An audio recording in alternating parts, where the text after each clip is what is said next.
I found a Canadian surgeon that was willing to do it.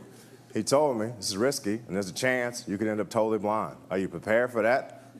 Hell no, I'm not prepared for that. I want to choose to learn how to play the harmonica. I don't want to have to learn how to play the harmonica.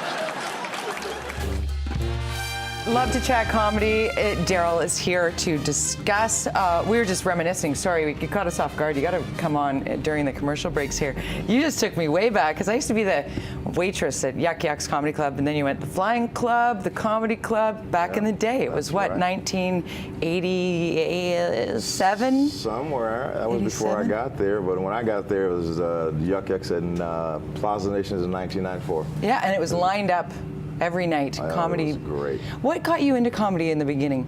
Well, the story I tell in America is that I went up on a dare, but I lie in America a lot. So right, what fair enough. I tell people in Canada is honest that I had a girlfriend at the time who told me I was nothing but a dreamer and I wasn't going to do anything for real in my life. So I said, I'll show you. I'm going to take the hardest career on earth and make something out of that. I love that. Yeah. Success is the best revenge, isn't it? Oh, something's wrong with me because that's all that. Vengeance is a big motivator for me. So what were you doing before? Nothing. I was playing a little college basketball and dreaming of playing in basketball and a professional level, and I found that I was funny. You found that you were really funny. Yeah. And now you do have a different twist to comedy. Explain that to our viewers. Different than who? Yours? No, you take it to a different level. You involve what some might say is, I hate to use the word disability, because you're challenged with your sight, your eyesight. You're blind in one eye and half sight in the other, right? Yeah.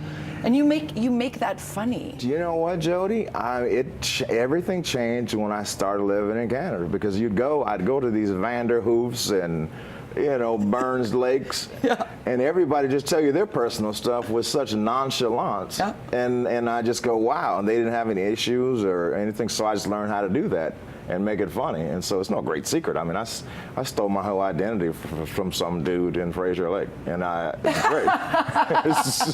But yeah, I just did what those guys do. They were so humble and human about what was ailing them, and I just did that.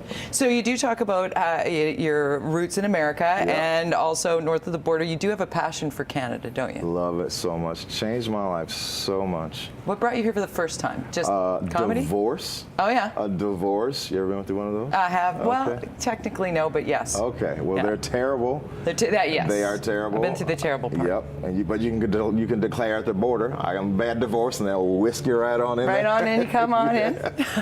So a bad divorce, and then I stayed here for 6 months and tried to rebuild myself, and then I went back to Los Angeles where I lived, and I saw my ex-wife, and we didn't reconcile, and I thought I'd rather be happier back in Canada. Were you here in Vancouver when you were? Yeah. Nice. Surrey. I was in Surrey, and then Burnaby, and then I got my own little place downtown in '96 with Drake and Howe. Oh, you're just you're one of us. I'm telling you. You're so one of us. So we're going to go and see you at Yuck Yucks 2 shows tonight. Yeah. Early and late.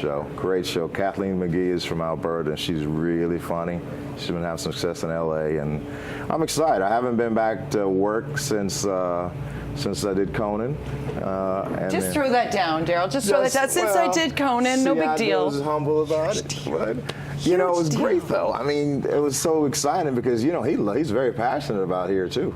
He is. He did a break. He said, my wife's from the Northwest, and the Vancouver audience is so smart, and I felt good. I felt good. We're going to come and see you. Nice to see you, sir. It's good to see you. Pleasure to have you on Breakfast Television, Yuck Yucks Comedy Club tonight and tomorrow night, 2 shows. You got to see this man. He's so funny. And thanks for keeping it nice and clean for us. Oh, thank you. Whenever we have a comedian on Breakfast Television, you never really know where it's going to go, but we love having you here.